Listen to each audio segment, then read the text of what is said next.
2, 3.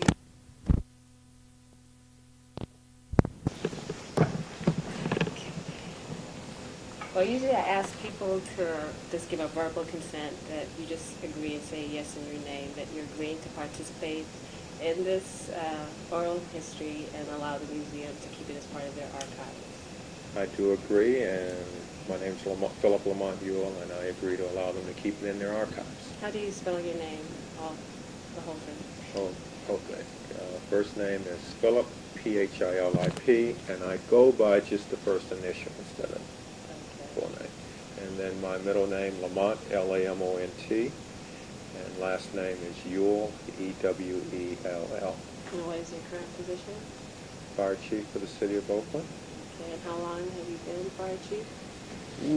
Going into my 4th year now, since October of 1991. Oh, wow. Okay. Could you give me a little personal history about where you're from or how long you've been in Oakland and what your family status is? Sure. I'm originally from San Diego, California, and personal status? As in, you're married with how many kids? Oh, or? okay. I'm married with 2 children. Gee, it sounds like a TV show. Married with children. And in terms of your career history in firefighting, you want to give me a little background? Sure. Been in the fire service for 20 years now. Well, going into my 20th year. And started out in the city of Compton, California as a firefighter, and then moved from there to an arson investigator, and from there to paramedic, and then I started promoting up the ranks. I became a captain and an acting battalion chief, and I was quartered away back east, and I became an assistant chief for county fire department, and ultimately promoted to deputy chief. And then on October 7th of 1991, I was offered the position here as fire chief for the city of Oakland. So you moved here from the East Coast? I moved here from the East Coast in Maryland. And how many days later did the fire occur? Not that I'm superstitious, but there were 13 days after I got here, the worst fire in U.S. history Took place. Yes. How was that for you? I mean, Then or now? then? I guess then. I mean, you're just like barely 2 weeks into the job. Sure. Then it was perhaps the worst nightmare of anyone's life.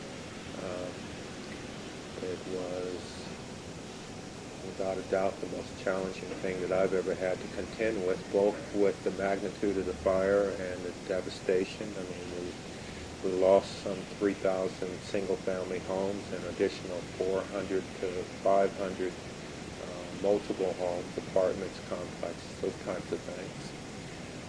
Clearly, the death of 25 people was devastating in and of itself, and one of those also including one of our personnel, battalion chief here, and one of the police officers who were helping with evacuations. And so that in itself was perhaps a very traumatic occasion, but what followed certainly was a lot of public scrutiny, and it was a difficult time. I mean, I'd be lying to you if I said anything less. But I guess I balanced that off by also recognizing the difficulty that individuals who were directly impacted, what they were going through, and it gave me a little inner strength to just keep pushing through. Because I think the interesting thing about interviewing is I've been hearing the other side. I've talked to 9 different sets of people, and many people, you know, have varying things from, you know, some things are natural disasters, you can't do anything about it. Other people are bitter, you know, and still are not able to recoup from a fire. Sure. That, you know, I wonder, you know, what misperceptions the public has about firefighters. You know, we always expect doctors and police officers and various public people to be able to perform miracles. What do you think that the public feels firefighters? Well, I think prior to 91 we had a very high acceptance rate, and I think we do today. But I think that within any profession you're going to have catastrophic events that just are not manageable. And I think that this was a prime example of that. And I also believe that it's also suggestive of the lack of futuristic thinking when we were looking at over 50 years of building in those areas without any consideration for wildland management, without any consideration for appropriate building codes, certainly without consideration for the way streets are constructed, the winding roads, how narrow they are, certainly the inappropriate or adequacy of water supply systems. When you load all of those things up, it is a disaster just waiting to happen. But the public has every right to have high expectations of fire departments, police departments, doctors, lawyers. But the reality is that sometimes we cannot meet those expectations. And this was a classic example of that occasion. Can you talk about how the fire started and how the events unfolded up until it? Sure.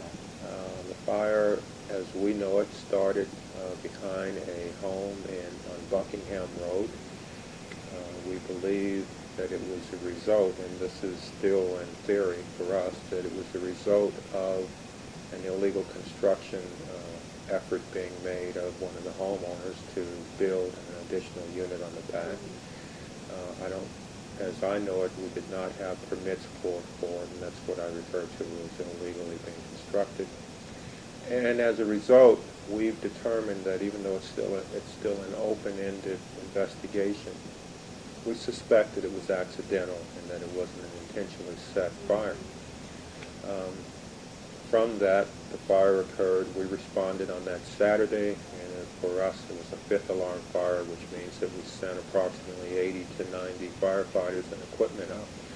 They fought the fire all that day and night into the evening hours, and we considered it to be a cold fire at that time, meaning that it was extinguished. Given the training of the department and the history of this department, it was more of a structural firefighting unit. There's certainly some things in retrospect that we could have done differently because, it was a wildland setting. And so what we did not do was to post people overnight throughout the entire night at that setting, but we sent units back in the night to check on it. Each time they came back, it was still a cold fire. The following morning, we sent 2 engine companies out there, and we set patrols up on the hills. And we actually had people working the fire for 2 hours, just checking for extension and doing overhaul work, checking for any embers and hot spots. And they were there for 2 hours when the winds picked up again and picked up some embers and some duff and blew it out of the burned area into some unburned dry area, and it exploded. It was a ripe setting because that morning the humidity had dropped down to about 4%. The winds were kicking up to 35 to 40 miles per hour, from 25 to 40 miles per hour. They were coming from the east, blowing out toward the bay, which meant it was hot, dry winds, and preheating everything up, and plus we had a very hot day. So all of those things combined, loaded into 25 years of no wildland management, wildland vegetation management, wood-shaped roofs, winding, very narrow roads, poor water supply, all of those things came together. Were you living anywhere near the fire? I was living, yes, the next area where we stopped the fire was in the Montclair area, just above it. I was living in the area adjacent to that. We had, as I said, been here 13 days. We had leased the house while we looked at the area to determine where we would ultimately like to buy. And in fact, and I've never told anyone this, but except for the people on the street on Fair Lane, one of the streets where the house was lost. I had flown out here 2 weeks prior to our family moving out here to review some houses that the realtor had set up for us. And so I flew out to take a look at them, videotaped them, and we almost entered into a lease purchase on a home on Fair Lane that we subsequently lost. So. How long did it take to put out the fire? The actual burning of the fire took place on Sunday. We had control. We declared containment on Monday, and actual control was 7 days, a total of 7 days, meaning that the major flames were out on Monday, but we had all the overhaul to go to in that area, and so it officially took about 7 days for the fire to be out or declared out. How is it in terms of community and other, I guess, departments in helping put out the fire in terms of actual people helping? And because the story I've been getting from a lot of people, is that a lot of people were helping. A lot of people came in, and whether it's trying to give them a place to live the next day or, how is it in terms of just getting assistance from various different people? Not just firefighters, sure. but... We clearly, a lot of the help came from both our mutual aid systems throughout the state of California, which we actually marshaled some 1,800 firefighters that converged into the area to help fight the fire. Over 400 pieces of apparatus, engine companies who came in to assist. Approximately 10 to 12 large aircraft that came in dropping loads. So we had a large number of professional help. But the key clearly was the use of volunteers who pressed themselves in the service, and we activated a little self-help initiative, and that had a lot to do with the turning point for the fire going out as fast as it did. That and the fact that at 8 o'clock on that Sunday night, the winds finally died, and that gave us the ability to get ahead of the fire and to put resources around it to contain it in the areas that burned. So they were clearly a major help to us, and there's no mistaking that. In fact, so much of a help that it's caused us to go back and to really revitalize the core program, the Citizens of Oakland Respond to Emergencies, which for us, the importance of that is just as we saw in Japan, clearly the biggest criticisms that are coming out of there now are that the government did not respond fast enough, and a number of people are now having to look at self-help to survive through this. And that's the real world here in the Hill area. We'll never have enough resources to prepare for something this large, and the best way is to help citizens be prepared, and we're hoping to take on that as a policy for the rest of at least my tenure here. What happens after the fire is put out? Does the fire department have to do anything in particular, or? Yes, then comes the most emotional part of it, because you're looking at all of this mass destruction. You're counting the lives that are lost. Fire department has certainly assisted with the coroner in going parcel by parcel and sifting through debris so that we can get an actual count on death. It also included ensuring that there were no rekindled fires that would occur. It included clearing away a lot of the power lines, assisting with PG&E. There's a lot that goes on, and that's really where the most difficult of the work is. So how much time do you think you put into this one fire? I would not begin. I couldn't really begin to tell you how much time went into it. It really feels like to me that it was a lifetime in and of itself, that I could actually equate that to the average person's lifetime. Going through that first year here was the most traumatic thing of my life, and people that I'd never met, people that I'd hoped to one day even live next to, were very angry, and actually some were vocal about it towards me and my family if I were, Oh, wow. in a shopping center or something. I mean, you could see the anger being displayed, and I understood that. I mean, I'm not being critical about it, but it was just difficult, even though you understand. Were there any people that were understanding or at least thanked you for? Yes, there were. There was certainly an equal number of people who appreciated the efforts on behalf of the department and understood the circumstances that we had to work with. And so they factored those things in, but and the vast majority of them were people who did not have direct losses, so the emotions were not tied directly to the issue. Have you been in contact with anybody now, some 3 years later? Yes, I still talk with them and I work with them. It's gradually changing, but it's a process that you go through. But I do talk to a large number of them, and some I've become very good friends with. Some have made it real clear that they'll never forgive me or the city government for what has occurred to them in their lives. And we're just hopeful that one day we'll be able to break that feeling too.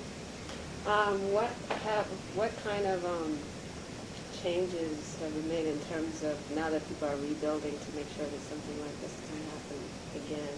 Well, not only with the building, but we took a real hard look at the structure of the organization and what we do and what the requirements are for better protecting the community. So we did a number of things across the board. We made sure that we had better building codes up there so that in the fire hazard area we now have Class A roofs, 1-hour siding, strong vegetation management programs. We're trying to increase the water supply systems. For any new construction, they have to meet the newer standards. Those are some of the major changes that are going to be beneficial to that community. We also looked at the way we do business internally, and so we've changed the way we respond. We've restructured our training programs so that we don't just focus on structural firefighting that the department historically had trained to. We now focus on wildland urban intermix fires. We do more training on high-rise fires, quake preparedness, and scenarios that could cause us problems there. Shipboard firefighting, underground firefighting with respect to the BART system, hazardous materials release problems. All of those are now on our agenda for daily training. Every day there's something different in those categories that we train for, and we hope that whatever incident occurs, we're going to be better prepared to respond. How do you think it, you probably touched on this already, but how do you think it has affected you, not only just, you talked about some of the changes that you've done here, but personally, in terms of your career, in terms of, I don't know if you felt you were prepared for something like this. I don't know how many fires you I don't think anyone's ever prepared for something like this. I don't think that the imagination isn't strong enough to consider that type of situation occurring and then preparing for it. And so, no, I don't, given the fact that it was one of the worst fires in the history of the United States, I don't know if anyone would have been prepared for it. But how it's affected me personally, I've taken on a new philosophy that was, I used the phrase that Vince Lombardi, the football coach of the Green Bay Packers, passed on. He used to say that, in referring to his team, that you only play as well as you practice. And I've taken that philosophy and have applied it to this department, that in any real-life situation, we're only going to respond as well as we practice and prepare for it. And so that's become the new philosophy of this department. But on a professional level, it's just not to let apathy, creep into the organization. And despite the fact that we may never see this happen again for 20 years, 20 years on the first day, this department will be ready to respond in the best way possible. And that's how it's changed professionally. Personally, there was a lot of nights that I thought about resigning from this line of work. Government has gotten so much harder to manage today. Publicly we all say we want more services but less taxation and less government involvement.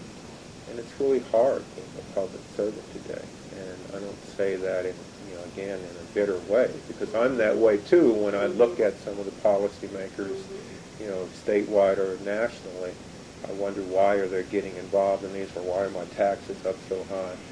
But at the same time, each time you say you want to have reduced taxes, something's got to give. Mm-hmm. And, this department has suffered through that for years.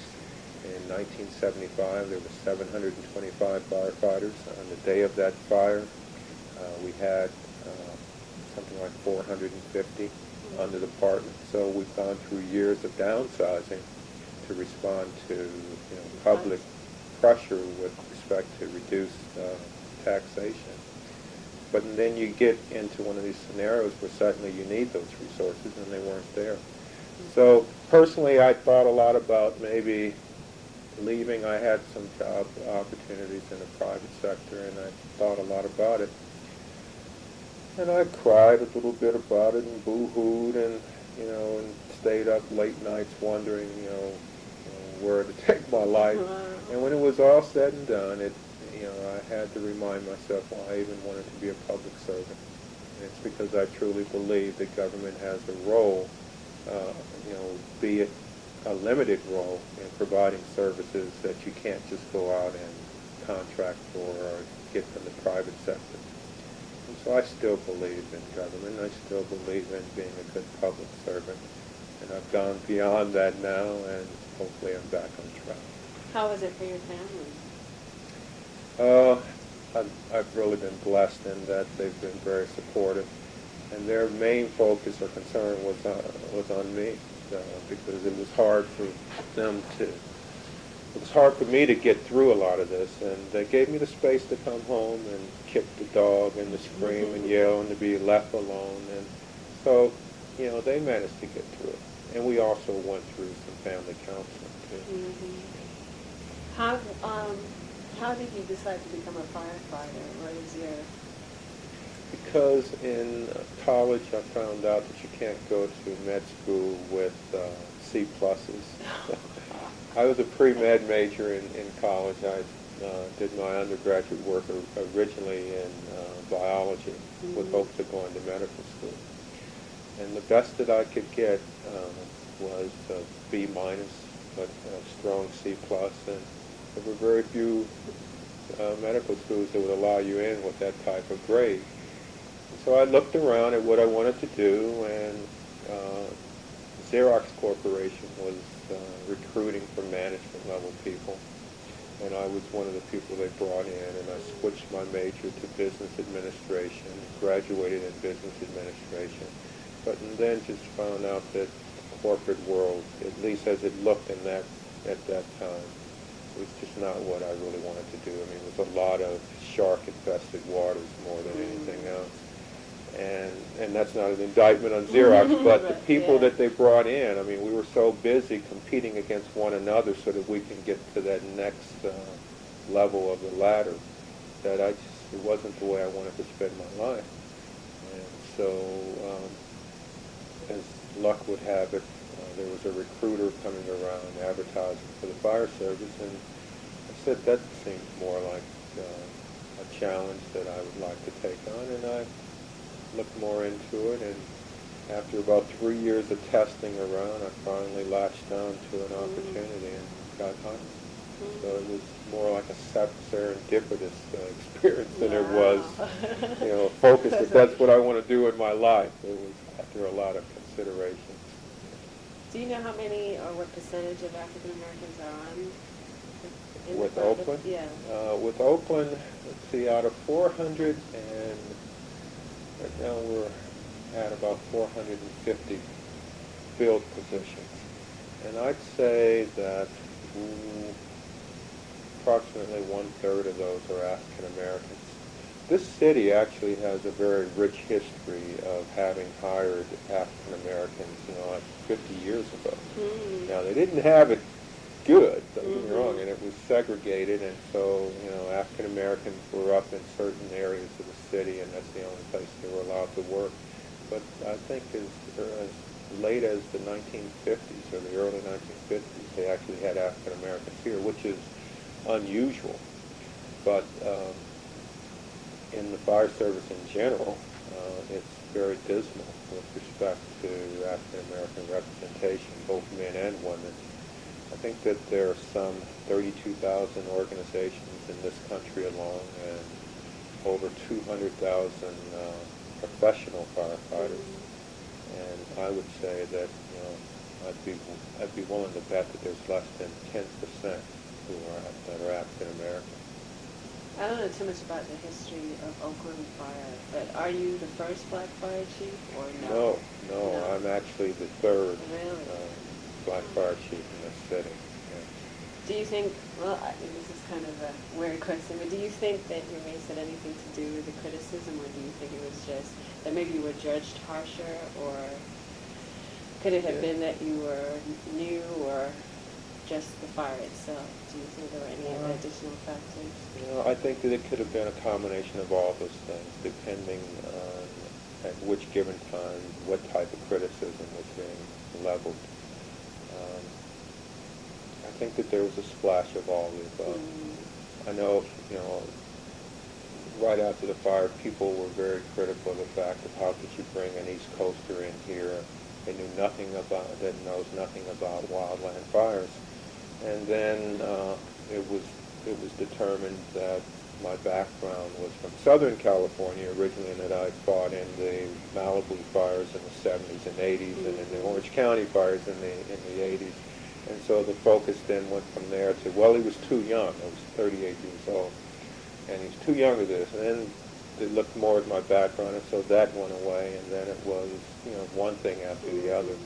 But some people were very critical and actually made statements like, that's why, you know, this city is going to hell. They bring in these black people who don't know what they're doing. I got hate letters like you would not believe. And so I want to believe, and I'm just being very idealistic here, I want to believe that there was just a small tinge of that, but I'd be misleading you if I didn't say that I clearly understood that a lot of it was as a result of race, or the undercurrent was because of racism.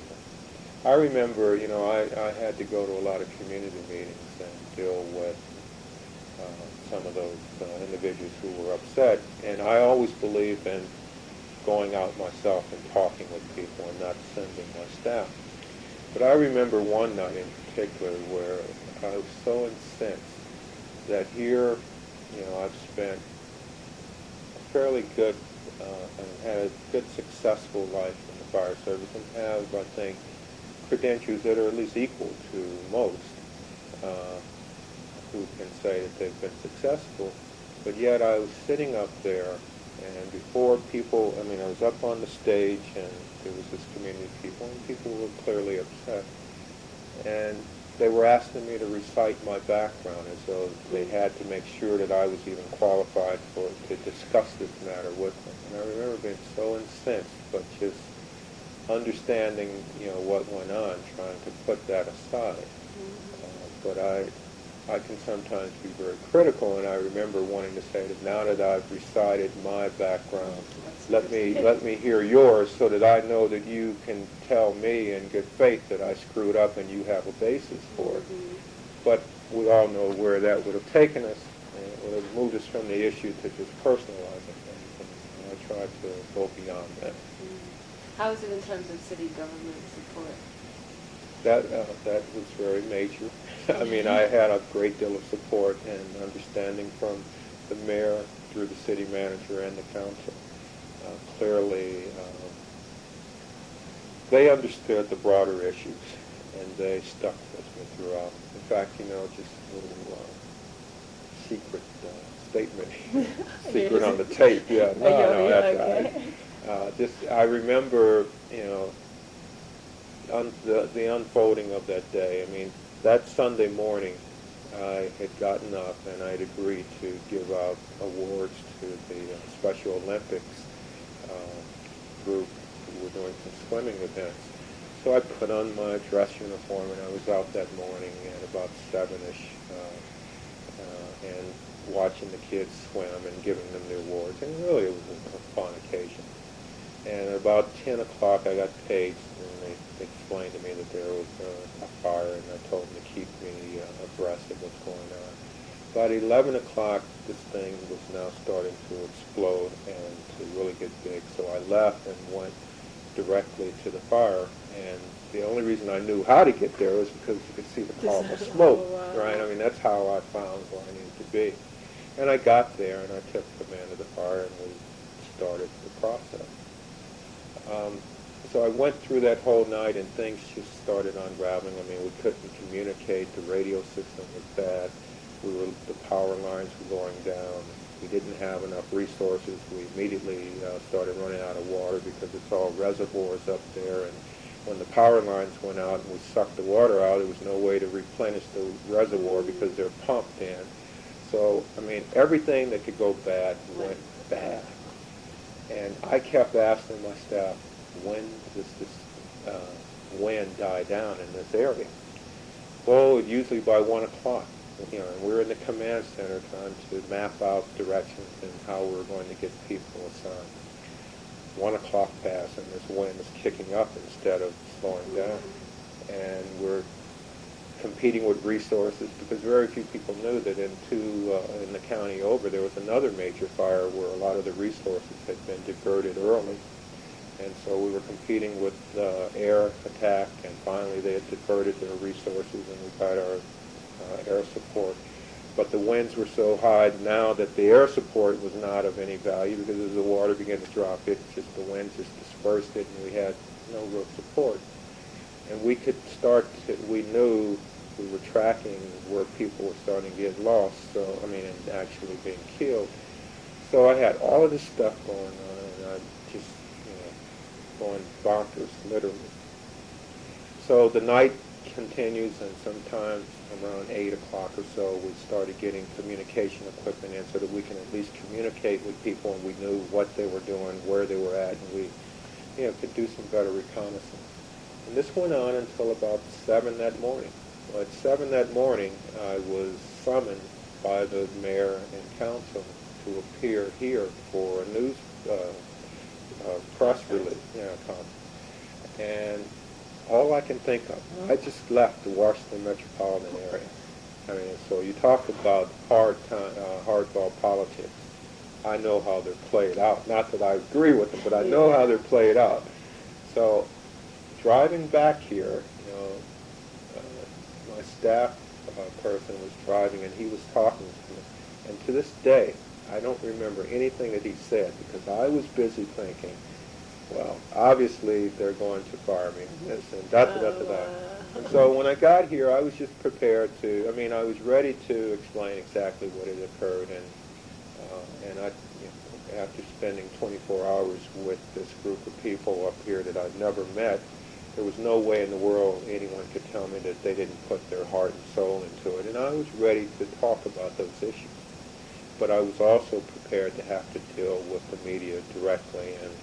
And like I said, I came out of the East Coast, and generally the politicians will back away from it because they don't want to touch this person with leprosy now. And I remember walking up to that podium, and that mayor stood up behind me and the council, and it was just a breath of fresh air. I was just so elated. I couldn't believe it. But so I came with one expectation, and it was something totally different. And to this day, the mayor, I really can never thank him enough for just having the courage to do that, because he was new too. He was a year in office, and where I come from, they back away from you so quick. But he stood firm. Do you think there's anything positive that came from this at all? Yes, in the context of, since we could do nothing about it, yes, there are some positives. The positives is that it's become a rude awakening for people to know that we can't become too apathetic, that we've now redefined how we want to live in wildland urban intermix areas with better codes, better vegetation management, with an understanding that government is not going to ever be able to do everything. And so we have to invest in communities and have a better partnership with the public and with the public at large and citizens, so that we're able to work together. And I think that we're doing that through our emergency preparedness programs, where we have over 5,000 people now trained to assist us in emergencies. So I think those are the goods that came out of it. Within this organization, I think it was a renewed commitment to this community, that the people here are willing to put their lives on the line and to do whatever they can to try and ever prevent anything like that from happening again. And so I think for government overall, it was a wake-up call to understand that we have to put more resources into the things that we know are probable. I mean, the earthquake that happened in Japan, everyone is comparing it with the situation to the Bay Area, and it's very accurate. We live right on the Hayward fault line. And so it certainly gives us an opportunity to see a dress rehearsal and be prepared. And so I think all of those things combined have helped us to just better our relationships and to be better prepared overall. And it took a major tragedy, unfortunately, to bring those things to bear. Let me see if there's anything else I forgot to ask. Is there anything else you'd like to add that I didn't ask or mention? No. No, I think you did such a good job. Thank you. No, thank you.